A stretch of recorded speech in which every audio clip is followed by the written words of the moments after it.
¿Qué tal? ¿Cómo están? Buenas noches. Estamos arrancando Caro Cruz. Estamos por Canal 13, también por Unicanal, como todos los domingos. Pipo Dios, ¿cómo te va? Buenas noches. Muy buenas noches, Jorge, a la audiencia. Arrancamos como decís, un domingo más, feriado largo, así que la gente en su casa seguramente descansando. Como corresponde, ¿verdad? ¿Verdad? Bueno, la semana pasada arrancó el ambicioso programa del gobierno de Santiago Peña, y yo creo que en el ámbito social es sin lugar a duda el programa emblemático de este gobierno. Sí. Hambre Cero, programa Hambre Cero. Y en esta primera semana ya hay algunas evaluaciones y algunas valoraciones muy positivas. Por un lado, la que hizo el ministro Tadeo Rojas, ministro de de Desarrollo Social, y por otro lado también desde el gremio de las empresas que fueron adjudicadas. Y por otro lado, vamos a hablar esta noche con el ministro de Educación, Luis Fernando Baí Ramírez. Evidentemente, Pipo, por tratarse de uno de los programas emblemáticos y estrellas de este gobierno, y esto estaba en el presupuesto, desde el día 1 hay un sector mediático que no va a estar luego a favor ni de acuerdo, ni va a aplaudir, ni va a destacar ni una sola iniciativa que provenga de este gobierno, y están con una campaña sistemática de erosionar y de liquidar el programa Hambre Cero. Por supuesto, no se desconoce que hay ajustes necesarios que se tienen que hacer. Recordemos que 10 años algunas empresas hicieron lo que quisieron con el fallido Fonacide, que no sirvió para absolutamente nada, más allá para el beneficio de algunos sectores, y arrancaron esta arremetida mediática sistemáticamente. Por eso nos parece interesante en este primer bloque hablar sobre las pretensiones de este ambicioso programa y los ajustes que se están haciendo para ir perfeccionando. Hoy, en esta primera semana, ya hay resultados medibles. ¿Cuál es ese resultado medible, Pipo? La permanencia de los alumnos en aula, el aumento de los matriculados, de los jóvenes los niños jóvenes que se han matriculado. Y nos decía, recogimos la semana pasada también el testimonio de una madre indígena, cocinera. Ella decía, yo tengo 4 hijos, ahora tengo 130 hijos, yo les cocino a ellos. Y los 130, en toda esta semana, no faltaron un solo día al colegio, a la escuela. Un solo día no faltaron. ¿Y cuál es la principal motivación? El plato de comida. Aunque no creas, esa es la principal motivación, y ese ya es un resultado extremadamente positivo. La permanencia y la asistencia casi en un 100%, porque 100% todo el año es imposible, pero casi un 100% de los chicos en aula. Y esto va a tener un impacto en un corto tiempo. ¿Y cuál es ese impacto que nosotros pretendemos como país? Por eso el presidente Peña el otro día hablaba, el Paraguay se levanta con esto. ¿Cuál es el impacto? Resultado a nivel educativo, y que nuestro país no siga figurando en el último lugar o en la última posición cuando se hacen mediciones en materia de educación. Yo estaba mirando en la semana y cuando muestran 2 casos, vi uno de unos palitos que estaban embalados en un plástico. No se entendía mucho el sentido era más caro el embalaje plástico que el palito. Y el otro era no sé si era un sollo o un picadito de carne que no tenía linda pinta. No sé para quién. Y mostraban como si fuera realmente algo horrendo y espantoso e incomible. Y no era tampoco para eso, ¿verdad? Y eran la misma foto en 16 medios diferentes digitales. O sea, si hubiera habido 16 fotos diferentes, hubieran puesto las 16 fotos. Como había una. La misma. ¿Cuántas escuelas hay, Jorge, hoy dando? ¿En cuántas escuelas están dando? 7.000. 7.000. ¿Cuántos? La escuela de Itapúa, la que mostraron, casualmente el que llevó el palito y el coquito incomible o la chipita, es la empresa del hermano del hermano del gobernador. O sea, del diputado liberal de Itapúa. Revisen un poco antes de denunciar, porque realmente llama la atención que no se hayan dado cuenta que están pateando contra su mismo arco, y gracias a Dios por el error lo hicieron, y esa empresa va a ser sancionada. Después no chillen que hay persecución política y compañía cuando se le sancionan empresas que no están cumpliendo. Cuando vos encontrás un caso en 7.000, o 2 casos en 7.000, o 3 casos en 7.000, y mirá que estamos en la época de la mediatización y los teléfonos con cámara, sí.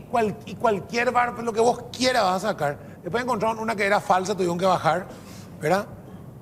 Vos tuviste 2 casos, 3 casos, 5 casos querés tener, 10 también querés tener y no tuviste 10.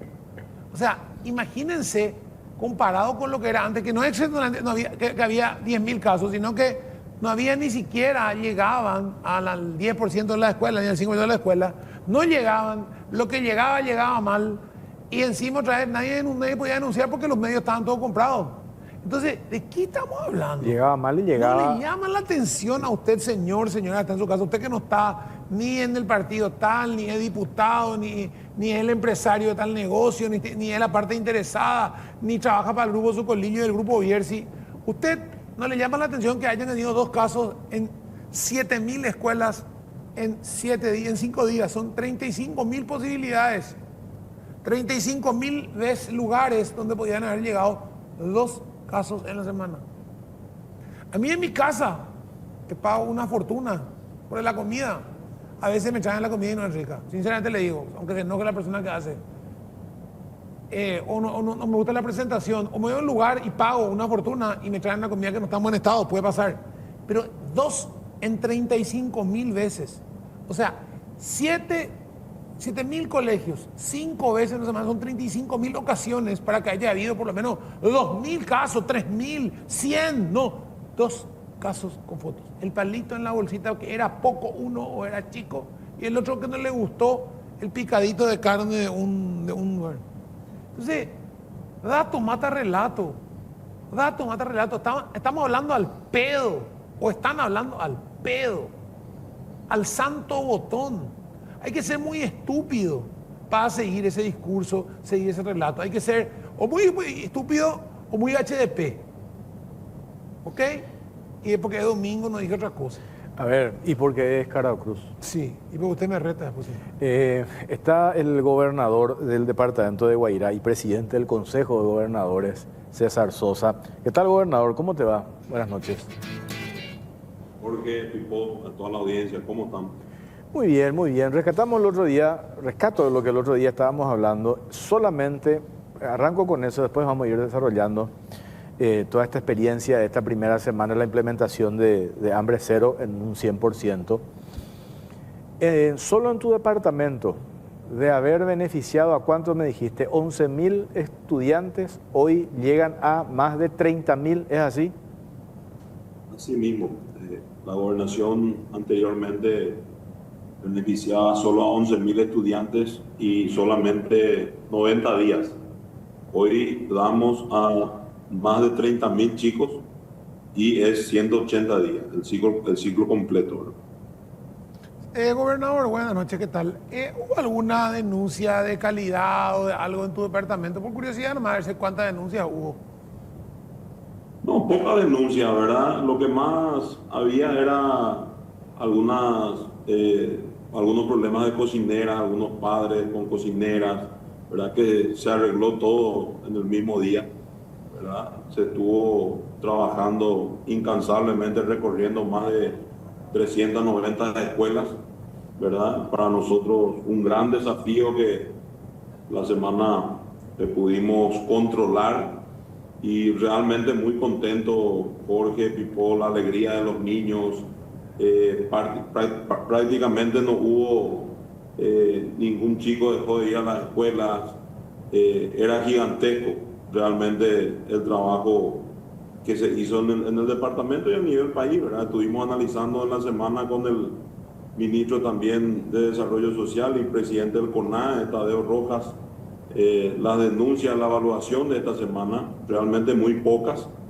Y acuérdense que es la primera semana, se están acomodando recién, están trabajando, la metodología también, ¿verdad? En algunas gobernaciones se tuvo algunos problemas de entrega de galletitas, ¿verdad? De productos prefabricados, que inmediatamente se actuó con la intervención y ya se llevó se envió eso al CONADE, ¿verdad? Se hizo una intervención y se envió al CONADE y el CONADE ya va a sacar también un veredicto, ¿verdad? Nosotros como administradores de contrato también podemos hacer el acta de intervención y ver qué medidas tomar, ¿verdad? La orden precisa del presidente de la República es que seamos implacables con el tema de la alimentación escolar. Cero margen de error, ¿verdad? No podemos nosotros permitir que la comida esté en mal estado o que las frutas o las verduras que se están entregando lleguen en mal estado, ¿verdad? Lo otro, cuando hablábamos con representantes del sector privado, hacían referencia a una cuestión real, convengamos que poco o nada con la implementación del 2012 del FONACIDE, se le deja prácticamente al Ministerio de Educación y Ciencias sin el rubro, el presupuesto para infraestructura. Eso quedó en manos de los gobiernos municipales y departamentales. Y del presupuesto que tenían tanto los gobiernos departamentales como municipales, otra vez un porcentaje iba para almuerzo escolar y otro porcentaje para infraestructura. ¿Qué quiere decir? Eso que la plata no alcanzaba. Aparte de que la plata no alcanzaba, había una burocracia excesiva que se creó por el tema de la ley de FONACIDE. Entonces, ¿eso qué llevó? Que prácticamente en más de 10 años la inversión en materia de infraestructura haya sido nula. Y hoy nos encontramos ante una realidad de que en algunas escuelas no tienen el comedor, no tienen la cocina y no tienen el depósito, sobre todo para las empresas que hacen la modalidad cocinando en las escuelas, a diferencia de las empresas que ofrecen el servicio de catering.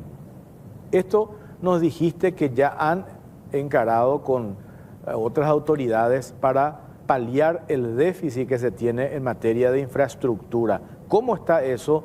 ¿Cuál es el objetivo de estas 1000 cocinas de depósito que hablabas el otro día? ¿Cómo se va a financiar y cuál es el plazo, gobernador? Sí, ya estamos armando una mesa de trabajo con el presidente de la OPASI, ¿verdad? Miembro presidente de los municipios, también con el ministro de Educación y Ciencias, trabajando para poder unir todas las fuerzas posibles para poder empezar la construcción de cocinas depósito. Estamos esperando lograr un total de 1000 cocinas y depósitos, ¿verdad? De lo que va a ser este 2025, ¿verdad? De las 2000 que faltan, ¿verdad? Ya este año queremos empezar con ese trabajo, donde gran parte van a poner las municipalidades, gran parte también las gobernaciones y en parte también el Ministerio de Educación y Ciencia, ¿verdad? En coordinación con el MOPC, van a salir a trabajar y van a salir en la construcción de también cocinas depósitos, ¿verdad? Vamos a buscar siempre un trabajo en equipo para que realmente el bien común y todo el beneficio pueda llegar a los niños, ¿verdad? Este programa no solamente trae progreso en la educación, sino que también en la infraestructura, una infraestructura que, como bien dijiste, Jorge, hace 10 años, con un sistema que no funcionó, ¿verdad? Estamos hoy como estamos, ¿verdad? No podemos tapar el sol con un dedo, pero sí entramos en la cancha para demostrar que realmente queremos hacer estos cambios y lanzar 1000 cocinas de depósito, ¿verdad? Ya para empezar a licitar, creo que es un gran desafío y una gran misión que nos encomendó el presidente, ¿verdad? A propósito de eso que dijiste, 10 años FONACIDE que no ha funcionado, participación, entre paréntesis, también de referentes de la sociedad civil, colegas incluso que han formado parte de ese equipo y que hoy, curiosamente, son furiosos detractores de Hambre Cero. Y yo digo, ¿no era acaso que ustedes fueron los primeros promotores del almuerzo escolar, de insistir con eso, y sin embargo son los principales detractores? Me da la sensación de que como no funcionó el proyecto que ellos han promovido, entonces hoy están en una línea de boicotear este ambicioso proyecto, que por supuesto que hay ajustes que se tienen que hacer y que se tienen que seguir perfeccionando, pero el hecho de que hoy se haga una inversión de 375 millones de dólares, 980.000 estudiantes, el ahorro que significa esto para las familias, etcétera, etcétera, y el alivio económico por el efecto derrame que esto implica, y finalmente lo que vamos a hablar después con el ministro de Educación, lo que tiene que ver con el impacto en el aprendizaje de los chicos. Es decir, varios aspectos que tiene este programa que me parece que por una cuestión hasta más allá de las diferencias políticas que podemos llegar a tener, es un poco de patriotismo y apostar y confiar en una cuestión tan fundamental para los niños, gobernador. Sumarle algo más, Jorge, ahí, sí. 40.000 nuevos empleos a lo largo y a lo ancho, de cocineras, auxiliares, limpiadoras, realmente del hecho de estar en un 56% de participación, ¿verdad?, de los niños, alzar a un porcentaje de más del 90%, que seguramente después el ministro de Educación les va a comentar, es algo gigantesco. Eso significa el éxito rotundo de este programa, ¿verdad? A eso también le sumás el dinamismo y el movimiento del circulante económico de los pequeños y medianos productores frutihortícolas de los diferentes departamentos, ¿verdad? En Guairá tenemos más de 250 personas, proveedores que hoy le están proveyendo a las empresas adjudicadas, ¿verdad?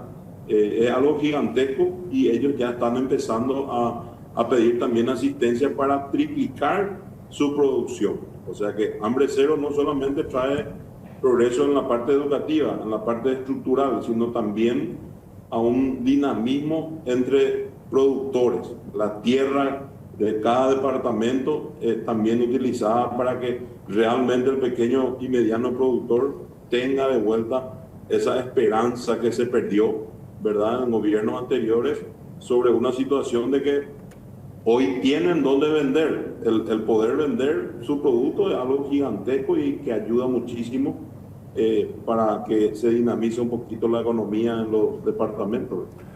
Gobernador, ahí la cobertura en Guairá es del 100% ya de las escuelas públicas para todos los chicos, ¿verdad? 100% desde la etapa inicial hasta el 9º grado, todas las escuelas públicas y algunas subvencionadas que también recibían. Y dígame, esto va a durar, está contemplado que dure todo el periodo lectivo, no es más eso de que va a durar hasta septiembre, octubre, está el presupuestado hasta fin de año. El 100%, los 180 días del ciclo escolar. Imagínate el salto, es gigantesco de estar solamente 11.000 niños en Guairá, hoy saltamos a 30.000, de dar solamente 90 días, hoy saltamos a 180 días. Es gigantesco realmente, y uno recorriendo las escuelas, realmente uno, Jorge y Pipo, se da cuenta la alegría de los niños. Eso es algo que le enerva a alguna de las prensas, ¿verdad?, que están un poco confundidas y no pueden disimular, porque un niño no puede mentir. Los niños vienen, se ríen, están con sus compañeros. La alegría que yo que controlo las escuelas día a día, se siente la esperanza de ver, y los padres que algunos mismos le cocinan a sus hijos, a sus chicos, ¿verdad? Es algo que realmente llena te llena el corazón. Hace un año que estamos trabajando con esto, con el presidente de la República, con los ministros, y realmente el lunes pasado que arrancó, valió la pena. Todo el funcionariado de la gobernación, entre paréntesis, me decía que realmente valió la pena muchos días de trabajo en el rostro de los niños. Perdón, llegó el ministro de Educación, Luis Ramírez, y aprovecho también que está él para ver un poco, decía lo que decía antes de empezar. Yo vi en la semana 2 denuncias de 2 hechos puntuales, y le preguntaba a Jorge, ¿cuántas escuelas son, Jorge, en total? 7.000, me dice. O sea, en 7.000 escuelas hubo 2 denuncias. Sí, es lo que mostraron, porque yo veía la denuncia, la misma foto del mismo palito, del mismo paquetito de Itapúa, y después vi el jueves un picadito de carne que no le gustó, parece que sacó la foto, estaba indignado, que no sé dónde, San Jorge, no sé dónde era, y estaba ahí, tampoco tenía tanta mala pinta el picadito de carne, pero no sé, estaban indignados ahí, y le respondí enseguida al ministro Tadeo Rojas que iban a averiguar qué pasó. 2 denuncias en 7.000 casos. Ponerle que vos me decís, hubo unas cuantas que solucionamos en el momento que no llegaron, la sangre no llegó al río, a lo mejor esta tampoco llegó al río la sangre, digo yo, pero es llamativo, o sea, la eficiencia, ¿verdad? O sea, no sé, queda mal, pero que felicitarle, porque yo hago un proyecto piloto y el proyecto piloto tiene 7.000 posibilidades de tener problemas y tiene 3 o 4 o 5 o 10 o 30. No creo que ni la NASA pueda hacer eso, en serio, realmente. O sea, es llamativo realmente. A ver. No, realmente el éxito de este programa es gigantesco. Nosotros de 7.000 escuelas hubo 2 o 3 problemas en las gobernaciones y se intervino en el día. No es que se tardó al día siguiente. En el día hicieron la acta de intervención y bueno, se va a tomar las medidas, ¿verdad? Siguiendo siempre la línea de ser implacable. No podemos tener margen de error con la comida de los más sagrados que tenemos, que son nuestros chicos. Te quiero liberar y le quiero saludar allá al ministro. ¿Qué tal, ministro? ¿Cómo te va? ¿Qué tal? ¿Cómo estás, Jorge, Pipo? ¿Cómo están? Un saludo cordial. Y comparto lo que se decía, pero en todo proyecto siempre hay un margen de error. Claro. Y el margen de error es 10%, 15%, un margen de error 7%, aceptable. O sea, de 7.000 tendríamos que estar en 700 más o menos. Sí, más o menos, ¿verdad? Por lo menos 300 fotos, 200, 100. Bueno, pero coincido con el gobernador César Sosa en que es un éxito el programa que se ha instalado y que ha generado una dinámica en todo sentido, más allá de que va a haber un tiempo seguramente de puesta a punto. Hoy nosotros tenemos un porcentaje mayor de niños en las escuelas porque se fueron a comer, vinieron a comer y la comida ha generado un atractivo para las familias también importante. Ese chico tiene desayuno, ese chico tiene almuerzo, ese chico tiene merienda, ese chico tiene cena. Y eso representa para las familias, incluso para los padres, la mamá, el hecho de que pueda levantarse e irse a su trabajo sin la preocupación de si mi hijo va a comer, dónde va a comer, qué va a comer. O sea, independientemente del impacto de las más de 40.000 personas que están trabajando, que hoy tienen una actividad. Me cuentan algunos productores que ya se vendió toda la producción del año, tienen vendida y asegurada. Es decir, esto por todos los sitios donde uno le mire genera una dinámica que es realmente un antes y un después en la educación paraguaya. Yo digo nomás que al final hay que agradecerle a que haya estos medios que son tan virulentos y están buscándole el pelo al huevo, literalmente. Acá están buscándole el pelo al huevo o al cuquito, no sé qué. Pero que dejan en evidencia que se hizo bien. O sea, si estos medios que están hurgando, pero te garantizo y te firmo que han estado yendo para todos lados a ver si un corresponsal le pasaba una foto más de la que tuvieron. Y yo no sé si son 2 o 3 fotos las que vi. Ponerle que sean 3, porque 2 son de una misma escuela y una de otra escuela.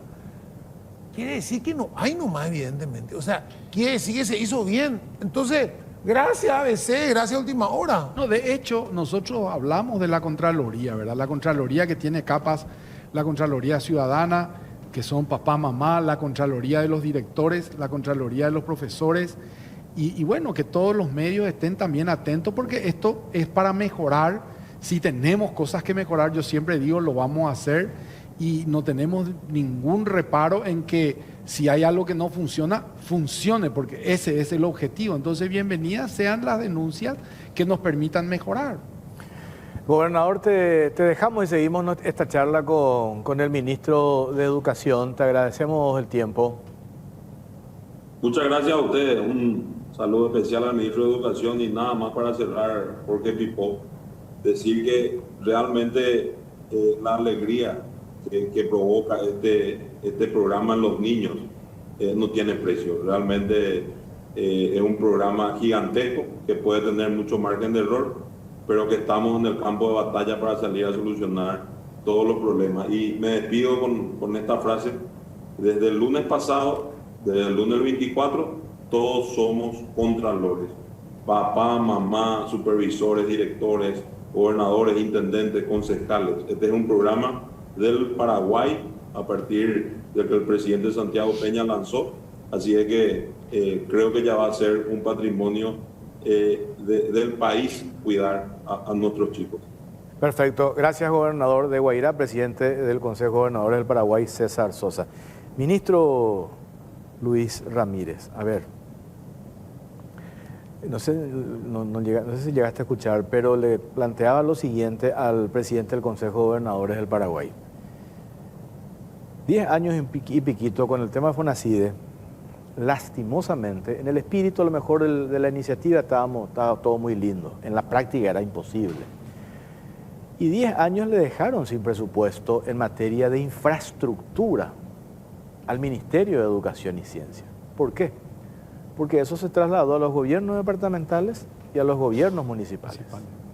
Y esa plata que le daban a los gobiernos departamentales y municipales tenían que dividir otra vez, un porcentaje para almuerzo escolar y otro porcentaje para infraestructura. Por supuesto, la plata no alcanzó. Además de las rencillas políticas, generó mucha burocracia, que tenía que autorizar el MEC, que el concejal quería que se priorice su escuela, no se ponían de acuerdo, pasaba el tiempo y bueno. ¿Eso qué nos llevó? A tener un déficit en serio en materia de infraestructura en las escuelas. Y eso es el fruto de no haber hecho inversión en los últimos 15 años, ponerle. Últimos 15 años. Hoy nos encontramos con un problema que nos dijo el otro día el referente del gremio de los alimentadores escolares, de que en un 40% de las escuelas no tienen comedor. Entonces, ¿qué están haciendo? Están utilizando la biblioteca, están utilizando el aula para almacenar como depósito, donde ponen el freezer para cocinando en las escuelas, para guardar los insumos, etcétera, etcétera. Pero paralelamente a eso, ¿qué es lo que se está haciendo? Dice César Sosa, 1000 cocinas depósitos que están acelerando ya para tener este año. A lo mejor se necesita 2000, pero 1000 ya este año. Esa parte es interesante porque la semana pasada veía la portada de un diario y yo hice la averiguación, pues no me quiero quedar a veces con eso nomás. Estaban 3 chicos comiendo en una mesa, en una pupitre, pero sentados en el piso. Y el título decía silla cero. Y el título es chocante, o decir, silla cero. Entonces hacemos las averiguaciones con los directores, no sé si vos hiciste también, ministro, con los directores, con el director, la directora de ese colegio. ¿Y sabes qué pasó? Los chicos en su picardía no querían comer todos juntos en el aula, no querían sentarse todos juntos. Entonces, ¿qué dijeron? Vamos a llevar nuestro plato de comida y vamos a un rincón y nosotros que somos amigos y compartimos allí. Eso forma parte de la picardía y la inocencia de los chicos. Y ellos decidieron sentarse allí. No es que no había silla, había silla. Los chicos querían sentarse y compartir ellos aparte. Entonces uno le puede obligar, ustedes están obligados a comer acá. No pueden llevar, puede ser una cuestión de disciplina. Pero presentar la noticia como silla cero y este programa de 375 millones de dólares que no está dando resultados, eso me parece muy despiadado, ministro. Y además, no solamente, sino apresurado y fuera de tiempo porque no está dando resultado y era el segundo día. O sea, claro. Y el resultado, si tenemos que medir, hoy hay más de 60.000 chicos en la escuela que de alguna manera no estaban en el sistema y hoy están. Es decir, si yo tengo que mirar en términos de resultados, tengo que ver eso. Por otro lado, es cierto lo que vos señalás de la dinámica de la infraestructura. 6.800 locales escolares y hay que tener en cuenta que también en esa presentación o hay una falta de comprensión o hay algún tipo de interés o hay algún tipo de maldad en la presentación de la información por lo siguiente. Y yo siempre digo, no hay ningún problema si vamos con la verdad, pero, y explicamos, hicimos una conferencia de prensa para decir, tenemos 6.800 locales. Un local puede tener hasta 3 escuelas. Entonces, fíjate lo que dicen, 17.000 locales. No es cierto, es un local que a la mañana recibe una escuela, a la tarde recibe un colegio y a la noche recibe jóvenes y adultos. En el proceso de pedido aparece 3. Pero en las reparaciones, un aula nomás. Si es la misma, van a usar. Pero entonces, ¿vos te acordás que cuando hablamos hace unas semanas atrás el tema y te preguntaba yo, contaba vos los de los uniformes, contabas que algunos kits iban a tener remera, buzo, pero que ibas a fijar un día, que no iba a ser el primer día, que iba a ser el 4 de marzo, el día de la entrega de UTI, el día nacional. Toda una explicación y te dije, ya veo, te dije yo, que te van a salir con que no se entregó el primer día de clase. Y te reíste nomás. Y dicho y hecho, el martes no entregaron kits, el titular grande abajo, entregarán el 4 de marzo chiquitito y después la explicación de por qué van a entregar. Exacto. Entonces, pues sí, ya, o sea, te pueden decir, no, pues el problema de comunicación. No, el ministro estuvo por todos lados, hasta en la radio comunitaria de San Piquicho estuvo aplicando y con todo eso, y todos sabían. O sea, es directamente, voy a ver qué puedo publicar, pero otra vez repito, si eso nomás es lo que pudieron encontrar en toda esta cosa gigante tan grande que hicieron, porque imagínate la dimensión. Yo no creo que vos hace un año, 2 años atrás, cuando estábamos hablando, todavía hasta cuando hablamos de pandemia, hablamos. Yo te voy a contar, Pipo, esto supera todo, pero cerrando el tema de infraestructura, nosotros hemos reparado 4.200 escuelas de las 6.000 y poco que hay, 6.800. En 18 meses. Y vos señalaste muy bien, Jorge, el problema tiene 15 años. 15 años hay de algún tipo de dificultad que a nosotros nos falta. Claro que nos falta, pero estamos haciendo en tiempo récord. Y de eso, un trabajo muy grande con intendencias y gobernaciones para poner otra vez el orden. ¿Por qué? Porque como bien señalaste, la intendencia a veces tiene una intención, la gobernación otra y el ministerio otra. Entonces dijimos, nos pusimos de acuerdo, dijimos, esta es la prioridad. Y ahí vamos, construyendo por etapas y por tiempo. Entonces, yo este año, y fíjense algo, cuando llegamos, le dijimos al presidente, este es el tema, y me dijo, hambre cero y también letrina cero. No puede ser que no tengamos baño. Eso es fundamental.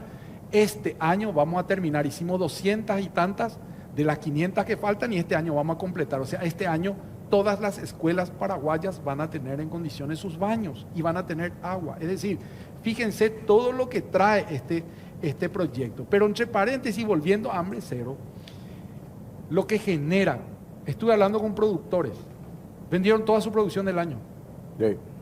Ya tienen todo su producto. ¿Cuándo? O sea, esto rebasa toda la posibilidad de análisis. Lo que nos dijo el gobernador de Guairá, los productores frutihortícolas, que por diversas razones o factores exógenos, ya el tema contrabando y eso que les liquida, eso pasa siempre, pasó siempre que veíamos esta movilización de los productores que tiran su tomate, que tiran su locote, porque trabajaron no encontraron mercado. ¿Por qué? Porque el contrabando les mató. Hoy, ¿qué pasa? Ya ubicaron toda su producción en lo que va del año. ¿Por qué? Porque la demanda es ambiciosa, es demasiado grande. Además del plato de comida tiene que haber ensalada. Entonces, los productores frutihortícolas están muy motivados e incentivados para... Ahí también hay otro efecto, otra cuestión que yo siempre repito. 3 de febrero, la capital del tomate, departamento de Caaguazú. Sí. Nos dijo una vez el presidente de la Asociación de Productores Frutihortícolas, por el tema del contrabando, y ellos, sus hijos, que veían lo que implicaba para sus padres endeudarse, hacer préstamos para cultivar, y después no podían vender sus productos. Le desmotivaba para continuar con la agricultura familiar. Entonces eso y decía, nosotros queremos hacer cualquier otra cosa menos seguir con esta tradición familiar. Este es un gancho para que el joven se motive y se quede y siga la tradición de la familia. Y para que vayan mejorando las técnicas, la calidad, el tipo de producción, esto va a traer una sinergia, va a traer un movimiento muy grande a las comunidades, independientemente de algo que, volviendo a la unión entre infraestructura y alimentación, en el mundo hay 2 modelos. Uno, el modelo anglosajón, por decirlo así, de los colegios con comedor. Japón no es así. No, Finlandia no es así. Europa no es así. Se come en el aula porque tiene otro valor, el valor pedagógico. ¿Cuál es el valor pedagógico? Se forman las cuadrillas de trabajo, un grupo recoge, un grupo lava y un grupo limpia la sala de clase. Eso es un aprendizaje extraordinario Pero que le puede permitir.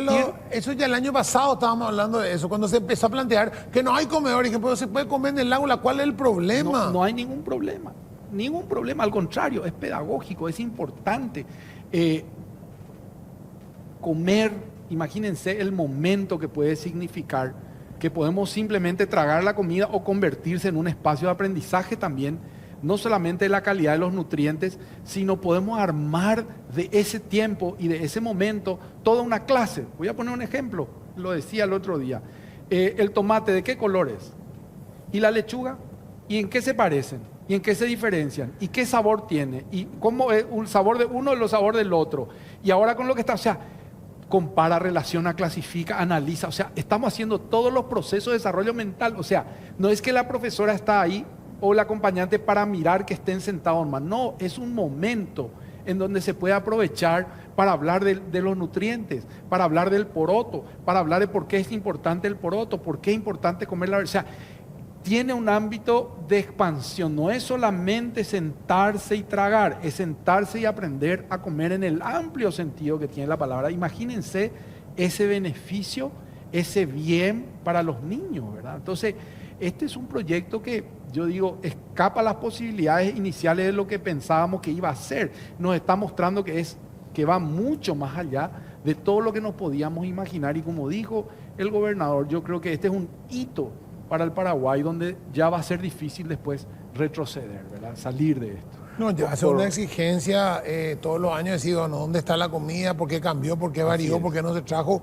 Va a estar en un compromiso toda la estructura como dice él, desde el intendente hasta el presidente de la República comprometida. ¿Por qué está faltando esto? Porque antes teníamos y ahora no tenemos. O sea, no se va a poder fallar con eso. Y hay 40.000 trabajadoras o trabajadores que van a estar en torno a las cocinas, en la generación de ese trabajo digno para esa cocinera, con todo lo que tiene que tener y la posibilidad de que sea además una mamá, ¿verdad? O un grupo de madres o de padres de la comunidad.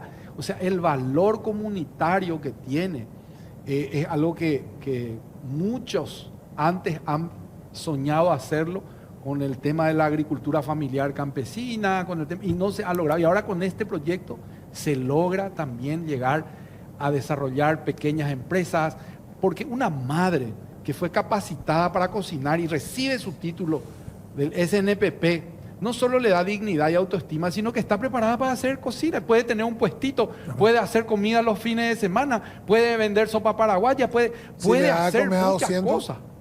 Sí, le está dando de comer a 100, a 200, a 300 por día. Imagínate el poder y el valor que tiene yendo una vez más allá incluso de la escuela. Nosotros pensamos que ahí nomás se queda el impacto. No, son personas que el día de mañana pueden emplearse como cocineras en empresas.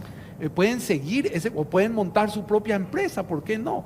Entonces, fíjense la dinámica que va todavía a generar este proyecto de Hambre Cero.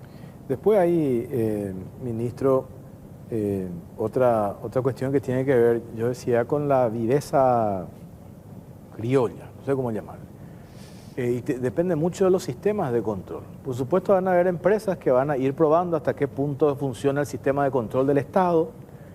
Tuvimos la experiencia el año pasado, una directora, Presidente Ayes, parece que un pedacito de los insumos llevaba a su casa y jiquepe, o sea, eso se va a dar nomás luego, ¿eh? Entonces ahí es donde tenemos que también aprender a utilizar las herramientas que tenemos para hacer las denuncias. Ñangarecó se llama, la que, sí, que está en la página ahí, en un banner grande, ¿cierto? La página de la Contraloría General de la República.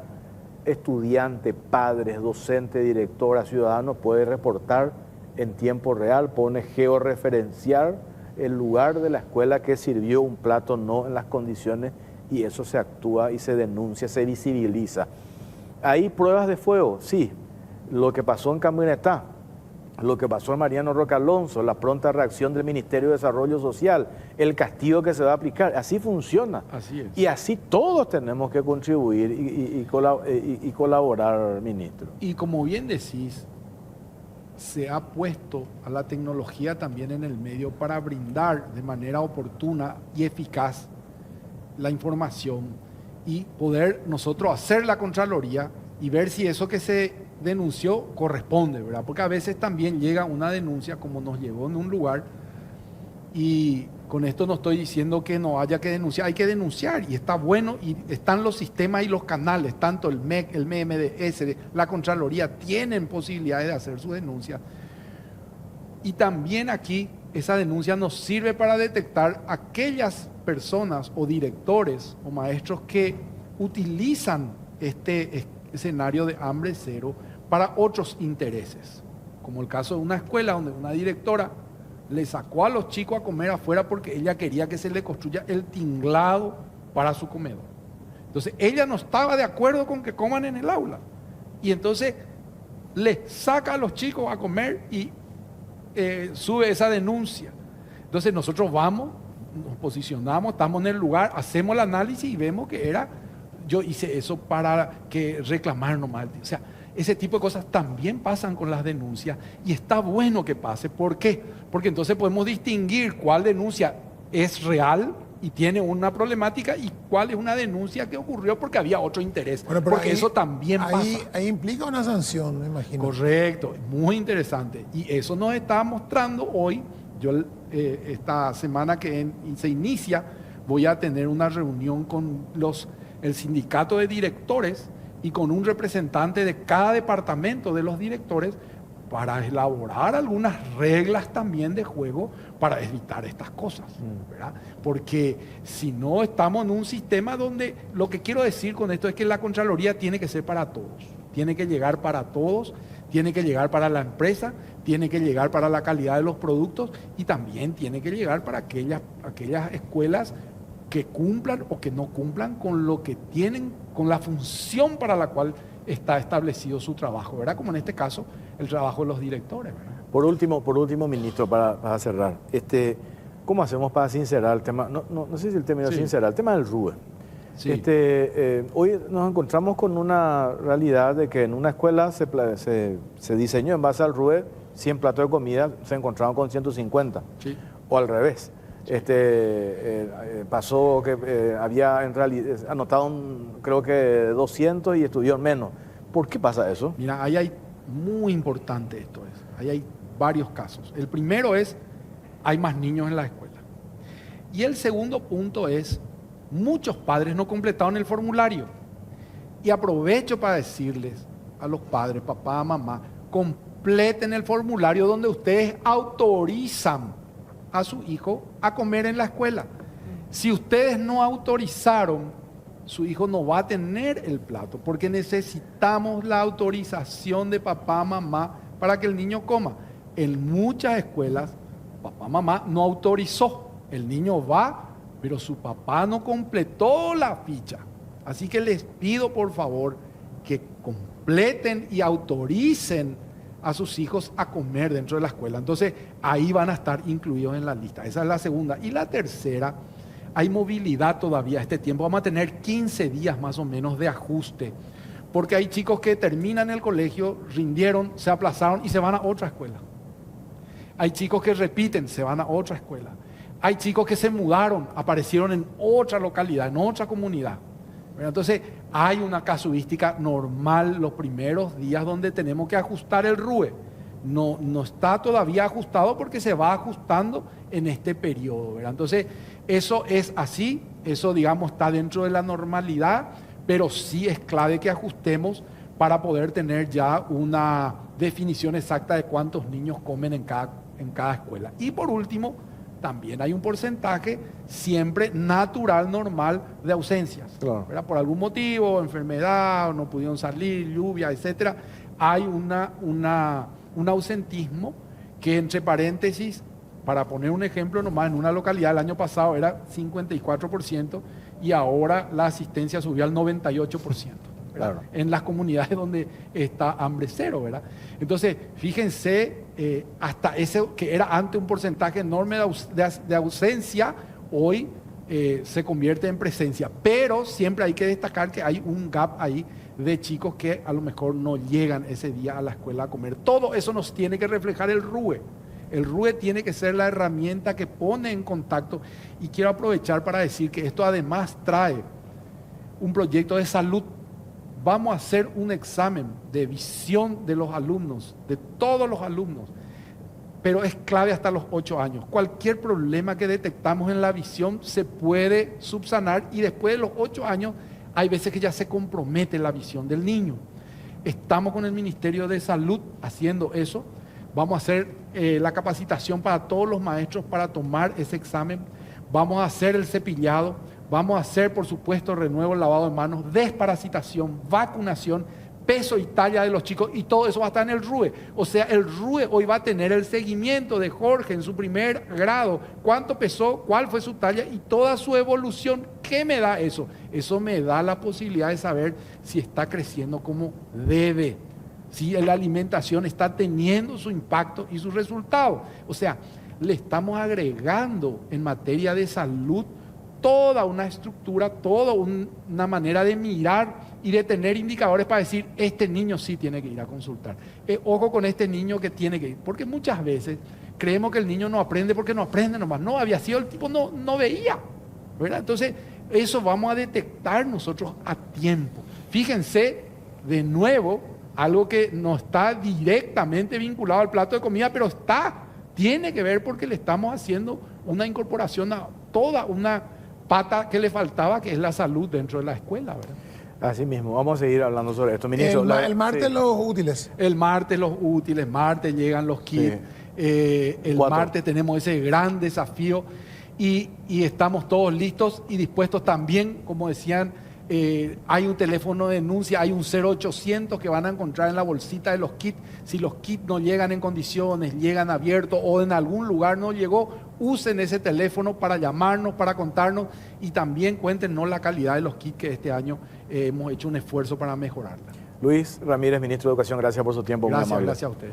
Nosotros hacemos una pausa a la vuelta. Va a estar con nosotros Gustavo Villate, ministro de Tecnología de la Información y Comunicación MITIC, y Alejandra Duarte, viceministra del MITIC. Pero antes, Bristol con ofertas en aires acondicionados desde solo 18 cuotas por 199.000 guaraníes. Además, contás con instalación gratuita más un pack de 12 latas de regalo hasta agotar stock.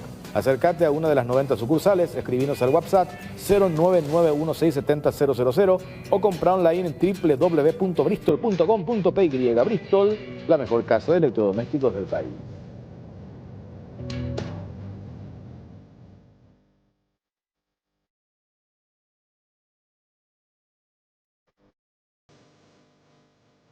Segundo bloque en Cara o Cruz, estamos por Canal 13, también estamos por Unicanal y le saludamos a nuestro invitado Gustavo Villate, ministro de Tecnología de la Información y Comunicación, MITIC. ¿Qué tal, ministro? ¿Cómo te va? Buenas noches. Buenas noches, Jorge. Un placer estar con la teleaudiencia. Un gusto estar, Pipo. Mucho gusto de estar con ustedes aquí. Y también está con nosotros Alejandra Duarte, viceministra del MITIC. ¿Qué tal, Alejandra? ¿Cómo estás, viceministra? Súper bien, muchas gracias por el espacio.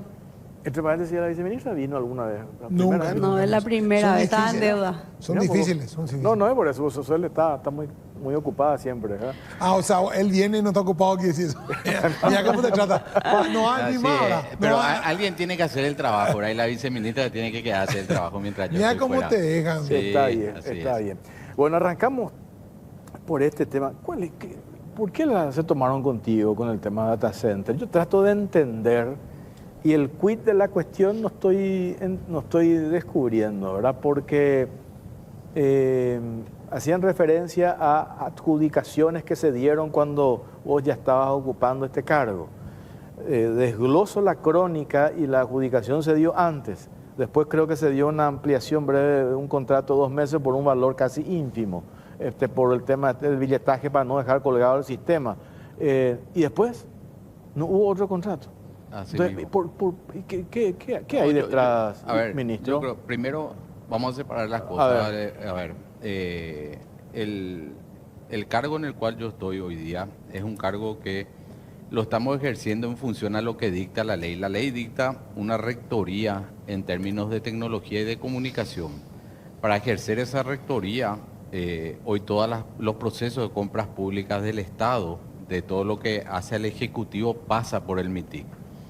Eso evidentemente genera intereses de muchas partes, ¿verdad? Y al realizar eso hay mucha gente que le molesta que estemos haciendo esos controles, esas verificaciones, todo en pro de beneficio del Estado, de optimización de recursos del Estado y una mejor eficiencia dentro del Estado. Pero evidentemente, tanto en el sector público como en el sector privado existe la corrupción. Eso es una realidad. Entonces nosotros lo que estamos haciendo es un corte de eso en una escala importante, pero no suficiente todavía.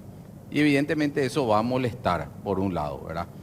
Por otro lado, en cuanto a lo que respecta a mis empresas que yo había declarado, está la declaración jurada, desde que yo asumí este cargo del 15 de agosto del 2023, la empresa no ha participado en ningún solo concurso. No es que haya ganado, no participó, no tiene ningún contrato nuevo vigente. De hecho, hoy día no existe ningún contrato vigente. El único tema que sacó en algún momento, algunos medios replicaron, era la extensión del billetaje. Eso se dio a consecuencia de un tema que era una situación de índole forzada, porque iba a dejar sin servicio al billetaje, porque había una protesta relacionada a un llamado nuevo que no participó mi empresa, pero en esa protesta, digo mi empresa, aunque ya no debería decir más porque ya está en proceso de separación de acciones, ¿verdad? Pero todavía le tengo cariño porque eso yo construí desde un principio, ¿verdad? Hace más de 15 años, la empresa nace en el 2007, si no me equivoco, y fue un proceso de mucho trabajo, ¿verdad? Entonces, esa extensión de ese contrato que se da con el billetaje se da por fuerza mayor, porque realmente había una protesta en el llamado nuevo, que no tengo ninguna vinculación, que ninguna de las empresas que de alguna forma, en algún aspecto tengo alguna acción, forma parte de ese proceso. Pero se dio una protesta, esa protesta extendió, ¿verdad? Y se hizo una extensión del contrato. Yo me entero a través de la prensa que se da esa extensión, porque yo no formo más parte del día a día, ni tengo uso de firma, absolutamente nada con respecto a esa empresa. No obstante, esa es una extensión que está hecha por una cuestión de fuerza mayor, ¿verdad? Pero es residual, no es un monto suficiente. Y todo eso que se muestra de los montos es a lo largo de algo así como 10 años, los procesos licitatorios que formó parte alguna de las licitaciones que tuvo esa empresa, pero ni es ni la décima parte de lo que factura la empresa, ¿verdad? O sea, no tiene ninguna incidencia al respecto. No obstante, volviendo al punto, desde el 15 de agosto de 2023 a la fecha, no hay ninguna sola licitación en la cual he participado, ni directa ni indirectamente, de ningún tipo. Esta campaña mediática, Sí. vos decís que esta es direccionada, dirigida por eso que dijiste al arrancar. No, totalmente. O sea, hay una cuestión acá, ¿verdad? Que evidentemente molesta. Hacer bien las cosas molesta a algunas personas que no están acostumbradas a que se hagan bien las cosas. Entonces eso probablemente sea parte de este ataque que vinieron haciendo de diferentes aspectos. Primero cuestionaron algunos llamados relacionados al MITIC, que venía con el tema del seguro médico, del tema del servicio de limpieza, mezclaron con el tema de las licitaciones anteriores, ¿verdad? Que tuvo. O sea, yo creo que forma parte. Luego ahora viene una cuestión del llamado, ¿verdad? Yo creo que era toda una campaña ya estratégicamente armada relacionado a los llamados grandes, porque hoy está en un proceso de evaluación, todavía hay un tema de confidencialidad, nosotros no podemos hablar mucho respecto a ese llamado porque está en ese proceso todavía en el comité evaluador. Esperamos que ya finalice pronto, pero es un llamado que es muy técnico, tiene unas especificaciones técnicas de más de 1000 páginas, ¿verdad? Entonces eso hace que sean varios biblioratos las ofertas. Hay 4 ofertas que se presentaron, que son cada una de ellas consorcios, son más de 12 empresas que se presentaron para un proyecto de esta envergadura. Hay que recordar que en el gobierno anterior este llamado ya estuvo vigente.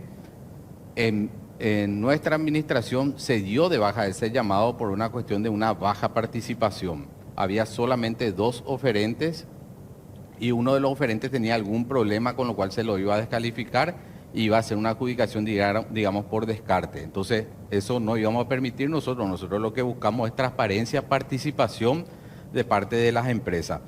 Entonces, a partir de ahí nosotros hicimos revisiones Hicimos unos cambios al pliego también con respecto a la ampliación de la participación. Hicimos cambios técnicos donde básicamente quitamos todo lo que es el suministro de acometida de energía eléctrica para darle a través de un convenio con la ANDE y disminuir el costo de la implementación de ese data center. Hemos reducido algunos racks. Los racks son donde se montan los diferentes servidores, ¿verdad? Para que eso no tenga un impacto directo cuando todavía nosotros no tenemos una capacidad de uso a partir de la implementación, sino que eso se puede generar a posterior. Entonces, hubieron cambios de modo general de las especificaciones, pero lo más importante es que se amplió, se tocó los requerimientos para hacer una participación mayoritaria respecto a las empresas, ¿verdad? Esa es la situación en la cual hoy está el llamado del data center. ¿Ese data center sí. para dónde? ¿Es en general? ¿Es para varias instituciones? ¿Cómo Ese es? data center es para el gobierno. Nosotros tenemos que entender no solamente para el Poder Ejecutivo, es para el Poder Legislativo, para el Poder Judicial. De hecho, hoy nosotros tenemos ciertos servicios que le estamos brindando a diferentes instituciones, inclusive municipios, ¿verdad? Hay que recordar, nosotros ya tenemos habilitado lo que es la habilitación vehicular, licencias de exportación de documentos digitales, ¿verdad? Que hace parte de todo este servicio también que estamos, en la medida que va transcurriendo, estamos dotando de mayores servicios de cara al ciudadano. Eso requiere de un almacenamiento. Ese almacenamiento hoy se está alojando en diferentes data centers de gobierno. Hoy el gobierno tiene diferentes data centers, pero cada institución tiene. Eso hace que el costo de mantenimiento y operación sea muy alto, por un lado. Por otro lado, los estándares son bajos. ¿Por qué? Porque armar un data center de esta categoría, que hay una certificación que es de Tier 3, que da un instituto, el LATAM Institute, hace que tenga una alta disponibilidad desde el punto de vista de diferentes acometidas, tener todo, digamos, en redundancia, equipo de aire acondicionado, suministro de energía, generadores. Hay un montón de escenarios donde hace que la complejidad de esto sea más costoso. Entonces, para cada institución que tenga un data center con este nivel es muy complicado. Entonces, lo que el gobierno busca es con esto consolidar eso en un sitio, pero tener los data centers de las diferentes instituciones como sitio de replicación, como sitio de backup. No es que eso va a dejar de funcionar, sino que lo que va a ocurrir es, por tendencia, se van a ir replicando esto. Vamos a tener diferentes sitios donde almacenar la información del Estado. Viceministra Alejandra Duarte, ¿cómo se construye hoy la comunicación gubernamental cuando tenés un 90% de la prensa tradicional que tiene una línea bien marcada de erosionar toda iniciativa que venga del gobierno actual? Vimos la semana pasada, hablábamos en el bloque anterior, lo de Hambre Cero, ese anuncio que hizo el jueves por la mañana el presidente Santiago Peña de una cuestión histórica que hace al control de nuestro espacio aéreo. Y ese día he visto las publicaciones, prácticamente allí 5 o 6 líneas, destacando una cuestión que todo el tiempo nos llenamos la boca, con justa razón, de que necesitamos combatir el crimen organizado. Se da un anuncio de tamaña envergadura y no le damos la preponderancia en los medios tradicionales, digo. Teniendo esa realidad, ¿cómo hacen ustedes para construir la comunicación gubernamental y que la información llegue de manera veraz a la ciudadanía? Bueno, la verdad que el desafío comunicacional es enorme y pasa mucho eso de que nosotros buscamos, sobre todo a la hora de generar una noticia, de que llegue finalmente al ciudadano. Entonces le damos un enfoque totalmente diferente a lo que se hacía anteriormente a nivel de comunicación de gobierno. De hecho, hasta te diría que muchas veces es una lucha interna con las diferentes instituciones de cómo la comunicación hoy cambió, ¿verdad? El enfoque de este gobierno sí es mucho más digital de lo que se dio anteriormente, pero porque sobre todo hay una estrategia bien marcada, y si bien hoy tenemos que ser súper conscientes de dónde está hoy y la tendencia hacia dónde va, es hacia el consumo digital. O sea, hoy en nuestro celular nos informamos primero que en cualquier otro canal. Entonces, sí es un gran desafío. Tenemos que recordar que nosotros ya hace un tiempo venimos haciendo esta estrategia Y yo sí siento que si bien tenemos muchos medios, muchas veces aliados, ¿verdad? Otras veces estratégicos, hacemos un canal 360 todo el tiempo, pero me refiero a, sobre todo cuando trabajamos con los medios del Estado, en que ellos sí estén más posicionados a la hora de hacer una elección, a los ministros también. Entonces es un canal, yo te diría que es una estrategia 360, incluyendo todos los canales que hoy tenemos disponibles, pero sí este enfoque del gobierno es mucho más digital, ¿verdad? Yo decía el otro día, porque si nos detenemos solamente yo soy un defensor, por supuesto, de la libertad de expresión, de la crítica, pero hoy hay un debate a nivel, yo no comparto con esa propuesta de la senadora Norma Aquino, lo de la declaración jurada, no comparto, pero sí estoy de acuerdo con la necesidad de que esto se debata, de que la ciudadanía acceda a información veraz. Ahí tenemos, por ejemplo, el posicionamiento del dueño del Washington Post, de Jeff Bezos, hace referencia a, esta es la línea de nuestro medio de comunicación, bien marcada sobre estos dos ejes, y sobre esto vamos a cabalgar. Entonces también los medios se sinceran cuál es su línea editorial, claro, y no esconderse con el tema del pluralismo y tener, sin embargo, un enfoque total y absolutamente negativo, de que todo luego está mal. Dicho esto, yo mencionaba el otro día, se distrae cuando ustedes tienen reuniones con el presidente en responder esos cuestionamientos permanentemente, o están en esa línea de tenemos una hoja de ruta y avanzamos hacia ese objetivo de la hoja de ruta trazada. Porque a mí se pierde tiempo respondiendo permanentemente lo que hablábamos hace rato con el ministro. Ministro de Educación, digo, a mí me hubiese gustado hablar más, darle más tiempo a lo que se va a lograr con el tema Hambre Cero y no en quedarme a responder esos cuestionamientos minúsculos que se dieron en la implementación del programa Hambre Cero. ¿Cómo se maneja eso? ¿Nos enfocamos en una hoja de ruta o nos detenemos a responder las críticas de algunos sectores? Yo creo que son caminos que se construyen en paralelo, ¿verdad? Porque la estrategia está marcada, tenemos una hoja de ruta, tenemos un gran comunicador que es el presidente y desde el día 1 él nos pide a nosotros que salgamos a comunicar de mejor manera. Y también eso no solamente desde la cabeza que lo es él, sino de que todo el gabinete salga a comunicar.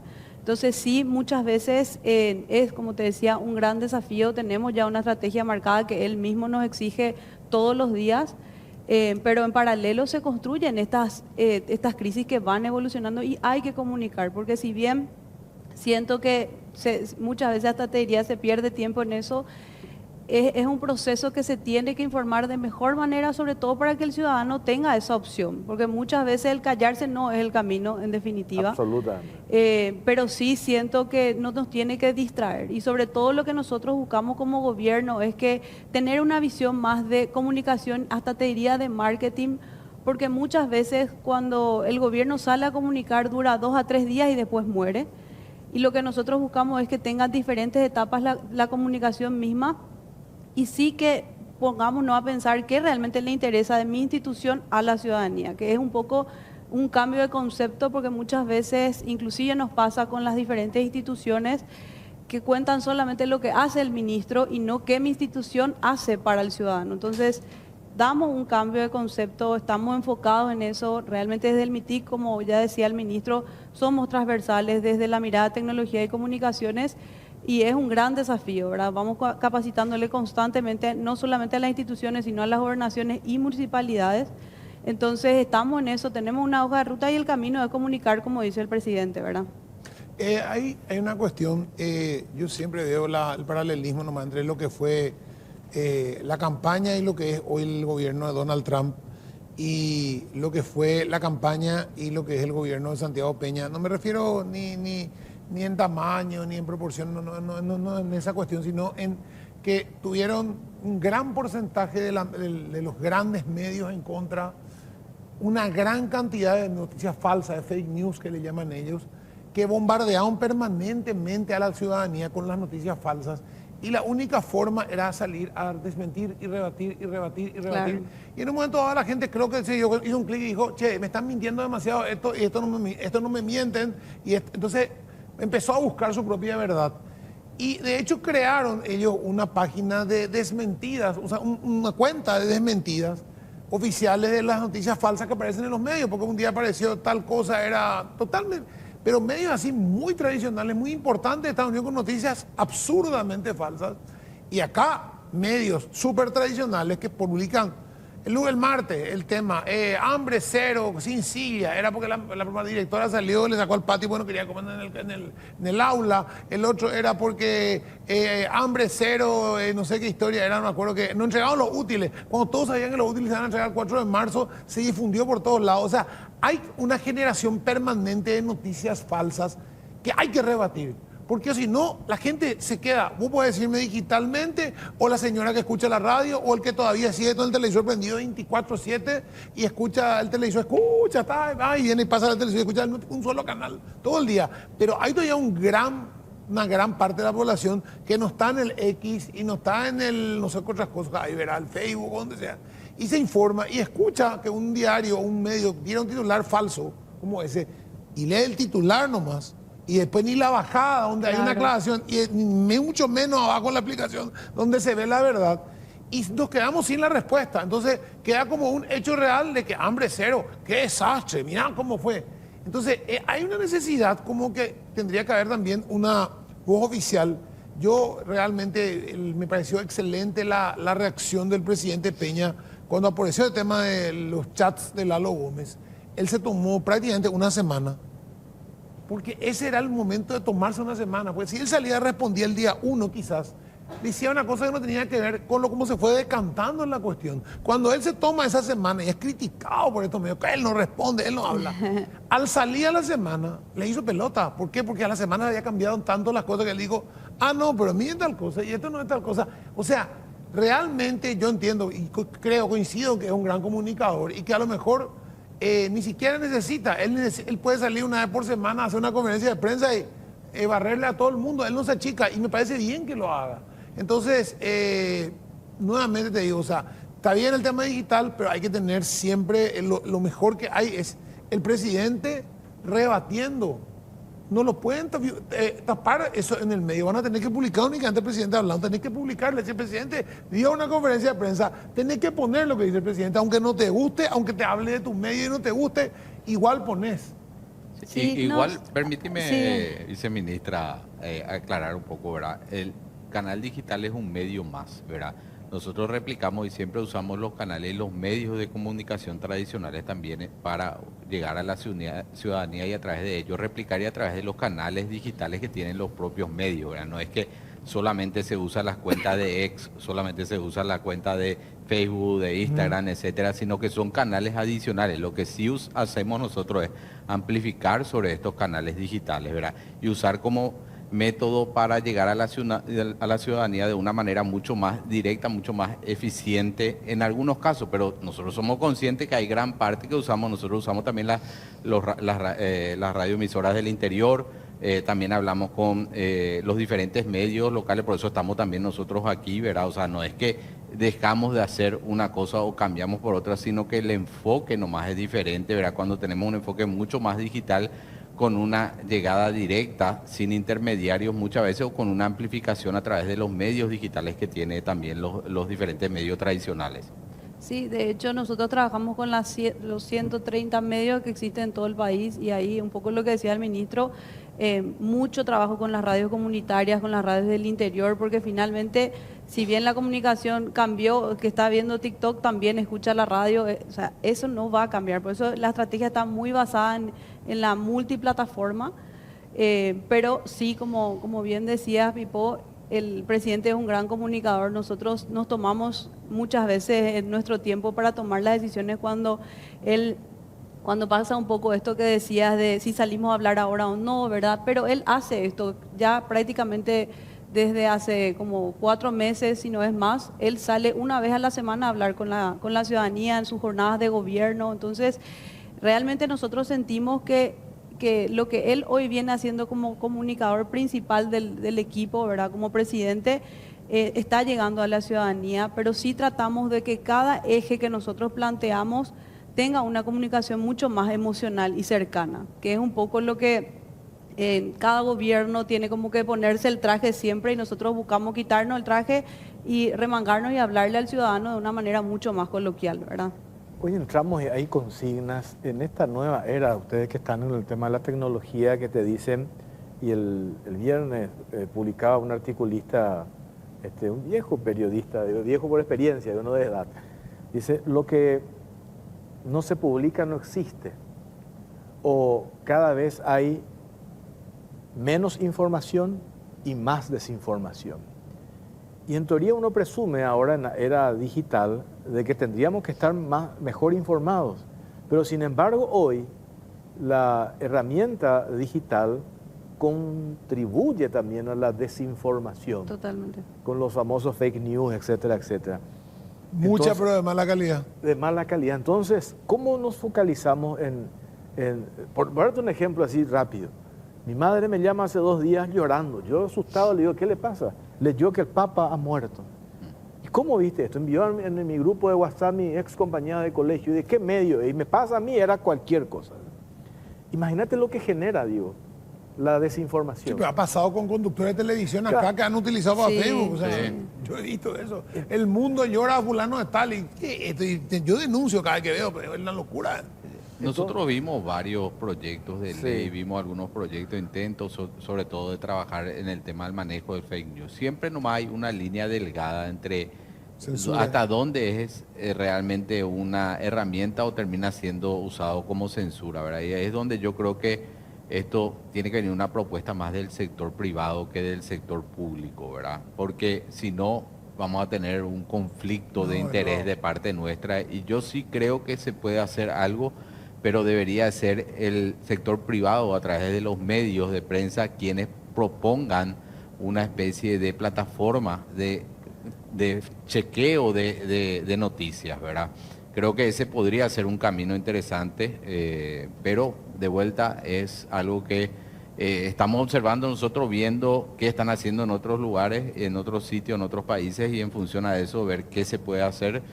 Pero de vuelta es una propuesta que yo creo que debería de nacer de parte del sector privado. Este De tema, hecho, creo que aquí está utilizando ahora un sistema de aclaración abajo, donde cuando la noticia es falsa, no es que la borran ni la eliminan, sino que abajo le ponen una aclaración, una nota de, no tiene un nombre, nota de no sé qué de aclaración, y vos ves que leíste eso y por abajo ves que es no, esto es del 2022, este video es viejo, este video no existe, esta noticia no es real, ya se chequeó. Por lo menos sí, entonces ahí ya uno no puede hablar de censura porque la noticia está, pero el que queda en ridículo en todo caso, el que posteó y creo que lo va a hacer a cuidar la siguiente vez. Creo que es mejor eso porque el otro sistema, el de directamente editar, entró con el sesgo, ¿verdad? O sea, yo entro con mi sesgo y digo, no, esto es falso porque no me conviene que salga. Y ahí entra el humano nuevamente a ser el que se censura, ¿verdad? No. Sí, Hay no. varias herramientas, ¿verdad? Hoy con la inteligencia artificial, que también es un problema porque a través de esto Sí. se genera mucho de los fake news, donde se ponen personas diciendo cosas que en realidad no son las personas que están diciendo, pero vos mirás y no podés identificar si realmente es real o no, ¿verdad? Entonces, pero también la inteligencia artificial te da herramientas para hacer esos chequeos de manera instantánea, ¿verdad? Entonces se puede de alguna manera usar también estas herramientas o ver estas herramientas, y hay que ver si esas herramientas terminan siendo integradas dentro de las redes sociales, que es la tendencia actualmente, ¿verdad? O evidentemente pasa por una cuestión ya regulatoria de cada país, ¿verdad? Eso es lo que tendríamos que ir analizando, ¿verdad? Pero yo creo que algo importantísimo y tenemos que nosotros estar a la altura para poder dar esta solución a este requerimiento que es muy necesario. el tema de la polarización también no pasa solamente en Paraguay, ahí vemos lo que pasa acá nomás recientemente en la Argentina, los libertarios versus los cucas que le hizo, o sea, Sí. el sector de... Y el escándalo que tuvo Milei con el tema de la criptomoneda y compañía, y ellos en un principio nosotros decíamos, qué equipo de comunicación, qué buen vocero, y se vio nada más avasallado. ¿Por qué? Porque hay una polarización demasiado grande. Entonces quiere decir que hay la mitad de la población que no va a luego aceptar lo que vos le expliqué, no va luego a entender porque no quiere entender. Y lastimosamente acá entramos también, me parece, hoy en esa misma línea. Hay sectores que aunque expliques 20 veces tu condición o tu situación de tu empresa privada y estos contratos, no van a luego entender. Hoy está lo que pasa con medio de este escándalo de los chats de Lalo Gómez. Hay un sector que insiste que los hermanos Alcaraz se tienen que ir. Y vos desmenuzás el grado de responsabilidad real y no encontrás un solo elemento objetivo que justifique que se dé un cambio de estos dos ministros. Pero sin embargo, no hay manera de que vos hagas que cambie de opinión. No, pues, porque ya es que su líder de opinión, su referente de opinión ya tiró el fake. Entonces ya no hay un análisis ni un rigor, no hay un análisis. Ellos no se permiten, no se dan el lujo de analizar. Como yo hoy lo estaba viendo eso de vuelta y decía, hay gente que no quiere que vos le des todo masticado, digerido directamente. No quiere que vos le des 3 opciones para elegir. Él lea las 3, ver cuál le parece más creíble y sobre eso sacar una conclusión, que es lo que uno debería hacer, analizar una información. Hoy quiere la gente, prefiere masticado y quiere el titular, y el titular se ha vuelto un arma peligrosa. El titular se ha vuelto un arma peligrosa, porque yo digo, titular una cosa, bajada, primera la bajada otra cosa, y en el artículo dice una tercera cosa. Y a nadie le importa, nadie dice, che, qué ridículo que lo acabo de hacer, acabo de poner una cosa acá, otra cosa acá, y se mata de risa, y se ve impune.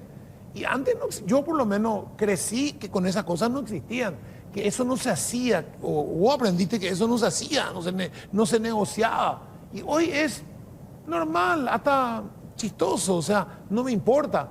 Entonces, en algún momento yo creo que la opinión pública también toma sus decisiones. Hemos visto que se ha trabajado 5 años sobre fake news y el resultado del año pasado, o el año 2023, el 30 de abril del 2023, ha sido totalmente otro. O sea, la gente puede ser que vos le puedas mentir, pero no le entra. Termina votándole el 25%, el 23%, que es el famoso grupo que le va a votar siempre, nomás que dice Jorge, al que no le va a convencer de nada. Mira, yo creo que para ese tema es un análisis bastante complejo, ¿verdad? Porque realmente vemos hoy una polarización que yo creo que no es beneficioso, ¿verdad? Nosotros siempre decimos, el presidente en su speech siempre dice, no es ni izquierda ni derecha, es para frente, vamos a mirar para adelante, qué es lo que necesita el país, qué es lo que necesitamos nosotros como región, qué necesita el mundo, ¿verdad? Y ahí es donde creo que entra este rol del liderazgo que tiene el presidente, ¿verdad? De poder mirar mucho más allá de una izquierda o una derecha, sino que empezar a trabajar sobre lo que realmente tenemos en común y lo que queremos nosotros, ¿verdad? Y yo creo particularmente que esa inmediatez que buscamos hoy con el celular, el tener en la mano la información y eso hace que muchas veces perdamos el detalle. Y el detalle es importante, entender cuál es el trasfondo, entender cuál es la realidad y yo creo que hablar siempre con la verdad. Finalmente es más importante uno que diga cuál es la verdad detrás de esto, qué es lo que busca Gustavo Villate acá. ¿Qué es lo que quiere Gustavo Villate? Y yo lo que quiero es un país mejor. Yo le quiero dejar a mis nenas un país mejor. ¿Qué necesitamos hacer para eso? A mí, si a alguien le molesta lo que estoy haciendo, lo siento por esa persona. Yo vine acá para trabajar en pos de que esto sea mejor, que funcione mejor. Evidentemente, si yo seguía haciendo lo mismo que hacía el resto, iba a continuar igual, iba a ser más de lo mismo. El esfuerzo que uno hace al estar entrar en esta silla del sector público, dejar, entre comillas, la comodidad que tiene también sus dificultades del sector privado. No es fácil llevar una empresa, un emprendedurismo, una pyme, es complejo, ¿verdad? Es conseguir los negocios, es buscar eso, es pagar a tus colaboradores. Es difícil, pero en el sector público, aparte de todo eso, tenés también las exposiciones, tenés también un esfuerzo enorme que requiere, ¿verdad?, para poder cambiar la dinámica que eso se venía haciendo de una forma y uno quiere darle otra dinámica, impregnar otra cosa. Entonces, yo creo que venir a hacer más de lo mismo es mucho más cómodo, es mucho más fácil. Romper ese esquema es lo que genera esto y ya no es blanco y negro, no es hiciste mal, hiciste bien, hiciste diferente. Al hacer diferente, claro que incomoda, ¿verdad? Entonces yo creo que es parte un poco de este debate de izquierda, derecha, blanco, negro, inmediato, detalle o queremos realmente una sociedad mejor, ¿verdad? Y eso es lo que buscamos nosotros, buscamos hacer bien las cosas. Por último, viceministra, esto siempre fue un debate también. Hay gobiernos que fueron más generosos con los medios de comunicación en lo que respecta a las pautas publicitarias.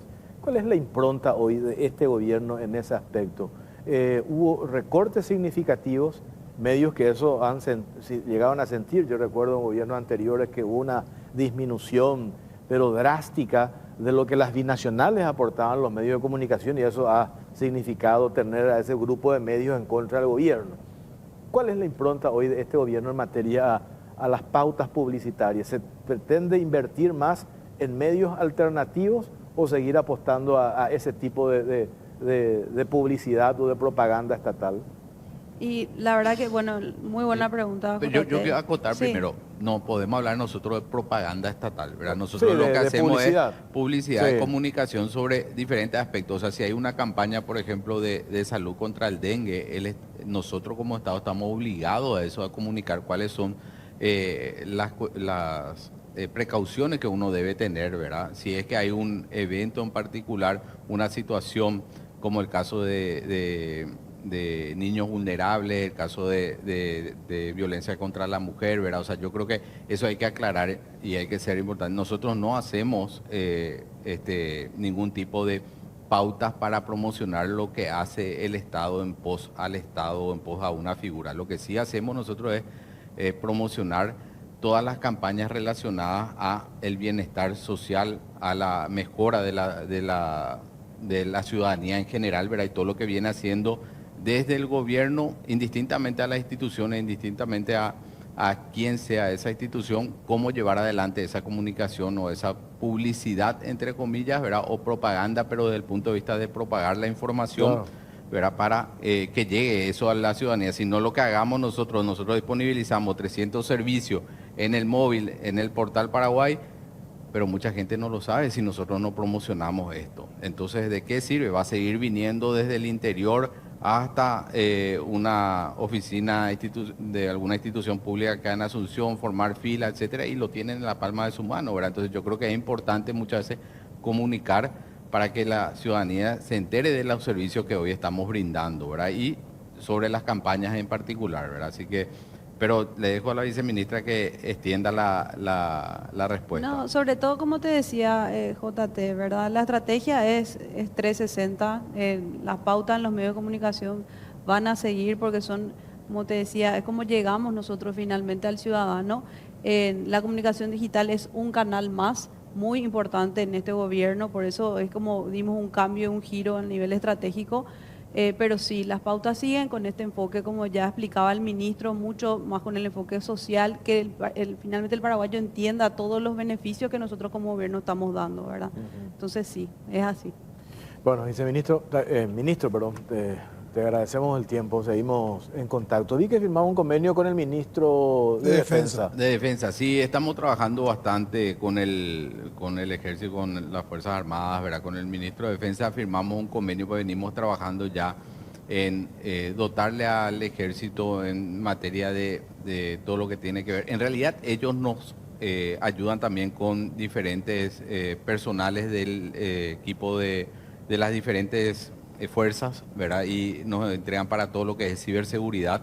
Hacemos un intercambio de conocimiento con ellos, pero también estamos trabajando conjuntamente en integrar todo lo que es el sistema de comunicación. Recientemente el presidente anunció lo que es el nuevo acuerdo con el FMS para incorporar radares, lo que nos va a permitir a nosotros como país por primera vez terminar o dejar de ser ese punto negro en Sudamérica y realmente tener una visión de lo que pasa por el espacio aéreo paraguayo y lograr esa soberanía.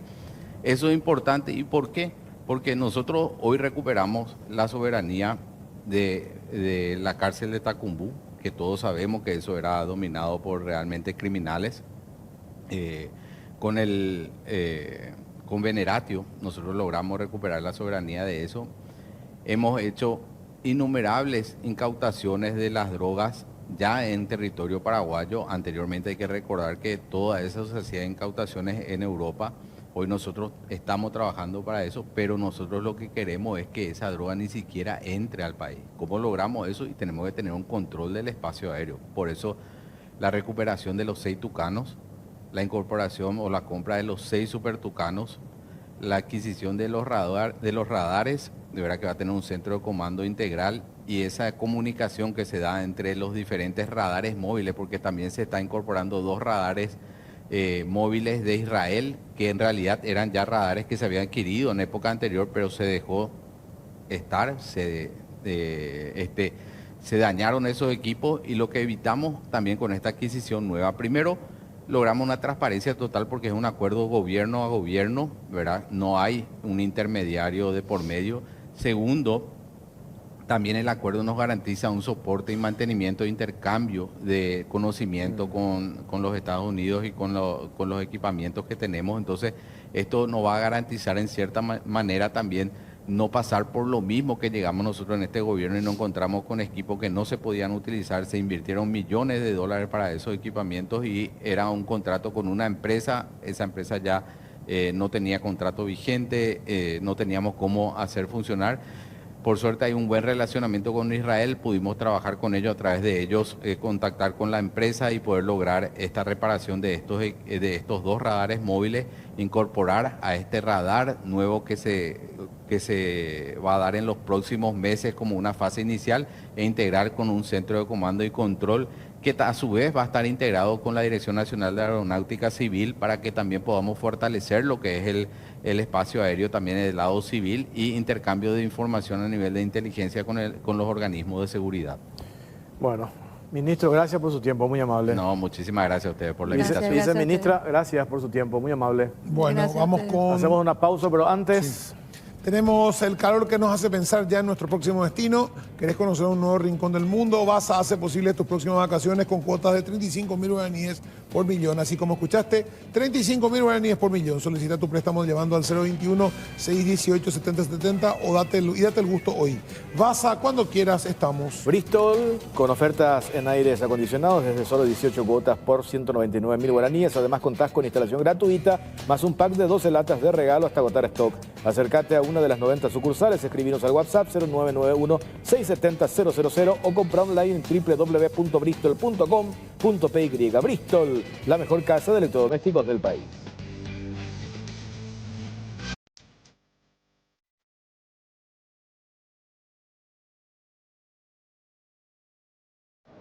Tercer bloque en Cara o Cruz Pipo. A ver, la semana pasada se dio un hecho que me parece muy significativo, porque yo estaba mirando los archivos y me dijeron que es la primera vez que un ministro de la Corte Suprema de Justicia preside el jurado de enjuiciamiento de magistrados. El caso del doctor César Garay Zucolini. Pero es así, ¿no? Vos sabés que yo estuve revisando y me dijeron que hubo un tiempo... Ya hubo un caso. Un caso, pero breve. Breve, ¿verdad? ¿Quién fue? Y eso lo no pude No fue Pacielo Padre. No había Pacielo Padre, no estaba en esa. No estaba todavía. No. Bueno, pero esta es una propuesta de la representante del Poder Ejecutivo, la doctora Alicia Pucheta, es la que propone en el nombre de César Garay Zucolillo, y por unanimidad el jueves por la mañana lo eligieron a él para presidir el jurado de enjuiciamiento de magistrados. Después hizo una breve declaración. El ministro Garay Zucolillo dice que es mejor que un magistrado que juzgue a otro magistrado, dice, sin desmeritar el trabajo o la labor de los otros. ¿Por qué hago esta introducción? Esto se da porque se le quiere dar una impronta distinta después de los escándalos que se dieron en el tema del jurado de enjuiciamiento de magistrados. Eso por un lado. Ellos tienen pendiente en la próxima sesión tratar esta propuesta que figura en la iniciativa número 28 de la estrategia de combate contra la corrupción que elaboró la Contraloría General de la República en noviembre del 2023 y que figuró en el punto 7 del acuerdo de la Cumbre de Poderes. ¿Qué dice esa iniciativa número 28? Que el jurado de enjuiciamiento magistrado, los miembros del jurado, todas sus reuniones con los jueces, fiscales y defensores públicos se tienen que hacer de manera pública. No se puede hacer de manera privada. Vos me dirás, ¿eso va a ser la solución para evitar tráfico de influencia, etcétera? No sé, pero es una herramienta, un paso. Si se les pilla que hacen reunión en forma privada, son pasibles de sanciones. Pueden perder la representación que tienen ante el jurado de enjuiciamiento de magistrados. Eso se tiene que tratar en la próxima sesión. Y está pendiente ahora, esta semana, se retoma la labor legislativa después del receso parlamentario. Y la semana pasada, el diputado disidente Mauri Espínola da a conocer una nota, dice, nos pusimos de acuerdo con los referentes de la oposición para plantear una representación que venga de este sector ante el jurado de enjuiciamiento de magistrados. Y ahí nos permitimos hacer la siguiente valoración. ¿Queremos realmente o que pensamos que con la representación de un sector opositor o de la disidencia vamos a mejorar la labor del jurado de enjuiciamiento de magistrados? Se va a evitar la injerencia del factor político, la injerencia del factor exógeno en las decisiones que tomen los miembros del jurado. No hay ninguna garantía.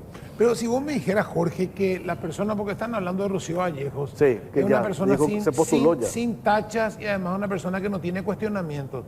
Son personas que han sido funcionales a uno de los gobiernos más corruptos que tuvo este país, que fue el gobierno de Mario Abdo Benítez, Sí. descaradamente. Rocío Vallejo fue miembro de la Cámara de Diputados de ese gobierno. Fue directora de aduanas de Federico Franco, uno de los gobiernos, sí, otro de los gobiernos más corruptos que tuvo este país, con serias dudas, y hay varios materiales sobre su paso por ahí. Segundo, jamás hemos visto a Rocío Vallejo levantar la voz contra ninguno que no sea del equipo rival. Siempre es contra los enemigos de su grupito, que es su grupito armado entre pedacitos de partidos, porque eso es lo que les queda, ¿verdad? Las famosas multibancadas. Cuando es un intendente que es de la multibancada, Rocío Vallejo no dice una sola palabra. No la vimos hablar del tema de la merienda escolar en Itapúa, donde es el gobernador el responsable, y es el segundo año consecutivo que tiene problemas el almuerzo escolar en Itapúa con este gobernador liberal, ¿verdad? El intendente es opositor, pero ellos no levantan la voz porque es de su partido. O sea, todo lo que suceda, si no es de honor colorado, para Rocío Vallejo no existe. Entonces, ¿de qué representación me estás hablando? ¿Por qué no va Mauricio Espínola? O sea, para mí es lo mismo que vaya Celeste Amarilla, Mauricio Espínola o cualquiera de ellos, porque ellos no se diferencian unos de otros. En este caso, el financiamiento político, gravísimo, $1 millón y más $1 millón de dólares para la campaña de Marito, más otro $1 millón o $2 millones de dólares para la campaña de Hugo Velázquez, más banca para Lalo Gómez, supuestamente con todos los antecedentes que tenían ellos en sus manos. Rocío Vallejo dijo algo, nada. Entonces, ¿de qué carajo me están hablando? O sea, ¿a quién le ganó Rocío Vallejo? ¿Por qué es mejor Rocío Vallejo que, no sé, que inclusive, ¿cómo se llama este que tanto le odian ellos, el abogado que es de Itapúa, diputado, creo que es senador? Arriba. O sea, ¿qué hizo de diferente Rocío Vallejo? Es rubia, es de patria querida, se va al centenario. Porque después no veo, o sea, son los que le dieron las manos a Yucio, son los que fomentaron todo esto, que se callaron la boca 5 años, son los que lloraban en el aeropuerto y después decían que estaba todo bien. O sea, ¿de qué estamos hablando? Rocío Vallejo no es la encarnación de la Virgen María, no sé de qué, porque tiene ojos claros y es rubia, entonces es buena, pero comenzamos con la discriminación, si somos brochitos o no. ¿Cuál es lo que es el tema? Mira que a mí me conviene, ¿eh? Acá, y para cerrar tenemos que hacer la pausa. ¿Qué es lo que yo rescato de esta nota que ellos presentaron? Por un lado, la disidencia colorada asume que ellos hacen equipo con los mismos que hicieron equipo durante 5 años. Siempre. Eso por un lado. Y por otro lado, al final, ¿qué es lo que ellos plantean? Un soquete más. Claro. Porque no hemos escuchado ni una sola propuesta de solución de fondo, ni siquiera acompañar los que dicen algunos constitucionalistas de tocar la Constitución Nacional, que ahí a lo mejor no nos ponemos de acuerdo. No he escuchado que se hayan referido al reclamo de los magistrados de tener una ley de la carrera judicial, y tampoco se han referido al punto 7 de la cumbre de poderes de este acuerdo. No, desechaban la cumbre de poderes, no se iba a nada. Entonces, como nos decía el domingo pasado José Los Campos acá, no tienen argumentos porque no leyeron, es quincho copamiento. Es que Rocío Vallejo no es representante de quincho copamiento. El tercer punto, Pipo, que parece también importante. En el periodo anterior, no tenía mayoría el cartismo. Abiertamente dice la ex senadora decide más y construyan mayoría. Y hoy el Partido Colorado, el cartismo construyó mayoría, y hoy tiene mayoría en ambas cámaras. Y en democracia, mira cómo hacen en Estados Unidos el tema de copamiento, entre comillas, ¿verdad? En democracia se conquista el poder y el poder se ejerce. ¿A vos te parece que si ellos conquistaban el poder le iban a dar un espacio? De hecho, no le dieron. No le dieron. Ahí tenés los senadores de la disidencia en el periodo anterior, no tenían ni siquiera una comisión del Congreso. No le dieron absolutamente nada. Primero echaron 5. Entonces acá, ¿qué es lo que se dice? Se conquista el poder tiene que tener la oposición la capacidad de seducir al electorado, ganar elecciones o ganar más representación en el Parlamento. Así se construye en una democracia, pero no con el griterío, no con las campañas mediáticas que uno te regala espacios en política. No funciona así. Pero y tampoco sería esa muy es la estúpido, solución. Jorge. O sea, imagínate que vos tenés una disidencia política que ni siquiera es leal. Es una disidencia política que es totalmente desleal, con un manual de destrucción. No tiene una sola propuesta positiva. No, esto está bien, esto está mal, discutamos esto, vamos a apoyar esta medida porque no parece, ni siquiera es productiva, ni es nada. Las críticas que hace son críticas que le dictan desde la calle Yegros. Entonces, evidentemente, ¿cómo vos vas a sentarte a darle eso directamente a gente que se declara tu enemigo a muerte? No es un enemigo circunstancial, es un enemigo a muerte, que te va a pisar la cabeza en el piso cuando pueda. Pero hay que estar loco, pegarse un tiro en el pie. Tengo que hacer una pausa cortita, ya venimos.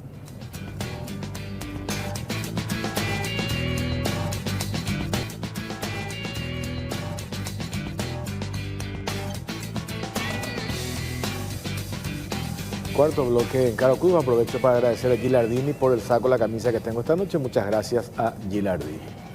Este jueves se va a hacer la primera sesión del año de la Comisión Bicameral de Investigación contra el Lavado de Dinero y Delitos Conexos. Nos tocó hablar, Vipo, el jueves pasado con el presidente de esta comisión, el senador liberal Dionisio Amarilla. ¿Qué es lo que ellos consideran? Si nosotros no tratamos en esta comisión el tema de financiamiento político y la presunción de que el aporte confesado por Lalo Gómez en un mensaje a Beto Melgarejo cuando estaba como presidente de la DINAC, del aporte del $1.000.000, si nosotros no incluimos este tema, ¿de qué es lo que vamos a hablar? Dice, ¿cuál va a ser la función? Este es un tema que calza de manera perfectamente para el tratamiento de la Comisión Bicameral de Investigación. Y hay otra cuestión. De todo esto que ha saltado, a partir de la filtración que se hace vía Omar Legal, a algunos medios amigos, de la filtración de los mensajes de Lalo, y que después, gracias a la insistencia del abogado Tuma, otros medios pudimos acceder al contenido total y ahí cambiaron radicalmente de agenda, por cierto. En lo más resaltante de todo esto y lo más grave, porque ¿cuál es el punto de partida? ¿Cuál es el discurso que coincidimos y que escuchamos permanentemente? La infiltración del crimen organizado, de la plata sucia, del lavado de dinero proveniente del narcotráfico, ¿en dónde? En la política. ¿Y cuál es el origen de eso? El financiamiento político. Y sin embargo, hoy tenés elementos objetivos. El primer elemento objetivo, la confirmación de Lalo Gómez de haber puesto más del $1.000.000, y el segundo elemento objetivo, los reclamos y los pecheos que hace Lalo Gómez al presidente Mario Abdo Benítez, al vicepresidente, al ministro del Interior, etcétera, etcétera. ¿Por qué él se toma esas atribuciones? Y la no investigación en todo el periodo de la Senat sobre Lalo Gómez. Claro, también. Entonces, ese es el aspecto, me parece, más importante que deberían encarar los medios de comunicación y la clase política. Porque ese es el origen de la infiltración del dinero sucio, el narcotráfico en la política. ¿Dónde se da eso? En el financiamiento político. ¿Qué nos dijo el presidente del Congreso el otro día? ¿Por qué no debatimos nosotros la modificación de la ley de financiamiento político? Que en letras suena muy bien, pero en la práctica es de difícil cumplimiento. Y ahí tenés lo que nos decía el otro día el ministro de la Senat, Jalil Rashid. La Fiscalía tiene también elementos para abrir una investigación en torno a este tema. Porque ya estaba en vigencia la ley del financiamiento político. La ley de financiamiento político establece un tope. Es inusual que una sola persona te ponga tanta cantidad de dinero, que una sola persona lo haga. Y si el gobierno anterior, que sí sabía, porque también hay registros de eso a juzgar por los informes de inteligencia financiera, sabía de los vínculos de Lalo Gómez y fingieron demencia, recibieron la plata y lo ponen como diputado, hay una cuestión de omisión. No han hecho absolutamente nada para evitar que una persona vinculada al crimen organizado llegue al Congreso. ¿Qué hicieron? Absolutamente nada. ¿Y cuál fue el origen que generó esto, el tema del financiamiento político. ¿Por qué? Porque fue uno de los principales aportantes. 2 veces seguidas. De hecho, la segunda vez casi una compra de una banca en la que habla con su hijo de la compra de la banca que termina siendo la banca de diputados. Entonces, independientemente de que después vos puedas decir, bueno, el origen del dinero, el problema está en que ese dinero no fue declarado en la campaña, lo dijo el jefe de campaña. Lo dijo el apoderado, Wildo Almirón. No, ese dinero no estuvo nunca en nosotros, no está en nuestra declaración. Nosotros no metimos ese dinero. Bueno, está bien, Wildo Almirón puede estar diciendo la verdad de su punto de vista, porque a él no descarta que haya entrado en negro. A él no le entregaron. Pero no puede saber lo que pudo haber recibido Marito o recibido alguno de los personeros de Marito. Entonces ahí está la cuestión de ver, porque $1 millón no es 2 billetes que vos podés hacer desaparecer nomás, y tienen que haber salido de algún lado y ido a algún lado a estar guardados, ¿verdad? No creo que estén en un tupper como hacía cierto senador guardado en el jardín. Entonces, simplemente investigar, a partir de ahí, si aparecen cuestiones que demuestran eso, ahí se pone complicada la cuestión. Por eso es que vemos que ahora los grandes interesados en abrir el teléfono de Lalo, que a 4 parlantes anunciaban las investigaciones grandes, como la mafia nos controla, no puedo gobiernar, no sé. La mafia manda. La mafia manda, resulta que están queriendo hablarte de otras cosas, que hablan del si el caldito estaba bien picado, si en hecho tal cosa, y no olvidamos, ya no hay que mirar al disco duro. Me dijo Cartuma el jueves, te siente 1 millón y pico de páginas, hasta llegamos a las 180.000, nos faltan casi 800.000 páginas que revisar. Imagínense todo lo que puede haber ahí. Entonces, nos vamos a quedar, no, pero nos quedamos solamente donde le afecta a fulano, porque fulano sí es mi enemigo, fulano no, fulano sí, acá fulano. No, esto no es relevante. O sea, es muy peligroso, porque ellos abrieron la caja de Pandora, bueno, ahora... Y aparte porque hay, o si no atacamos la cuestión de fondo, queda en poses. Porque en los 2 casos que mencionamos recién, en el tema del jurado, ¿hemos escuchado alguna iniciativa por parte de estos sectores para solucionar el problema de fondo? No. Ni una sola. Al contrario, ellos al final había sido el problema de que ellos quieren tener una representación. Quieren una representación ante el jurado. Y lo otro, sobre el tema del Lalo, la cuestión de fondo pasa por el financiamiento político. Y si no se plantea un debate en revisar la ley del financiamiento político, van a aparecer otros Lalos. Pero, Jorge, volviéndonos al tema del jurado, y vamos a meterle también acá al Consejo. En el gobierno anterior, el jurado del Consejo tenían el triple de cuestionamiento de lo que tienen hoy el jurado del Consejo, y estaban integrados totalmente por ellos. De hecho, hasta el PDP tenía un lugar con Pedro Santa Cruz. No había un solo representante que tuviera, creo que uno había que era de un gremio que había entrado, que era Bogarín. Después nadie más, pero tenían una mayoría absoluta, hicieron lo que quisieron.